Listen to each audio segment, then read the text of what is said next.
Nasagap na chika ng talent manager na si OG Diaz na isang aktor umano ang mismo umayaw sa isang sitcom.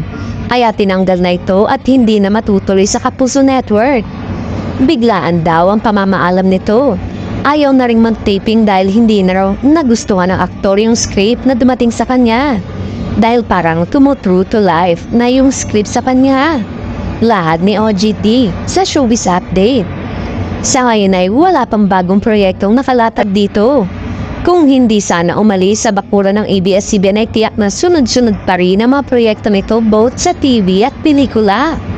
Samantala, makaabangon pa raw ba ang kanyang career sakaling magteleserye siya o mapanood muling ito sa ABS? Napakaraming nangihinayang sa gwapo at magaling umarting male personality.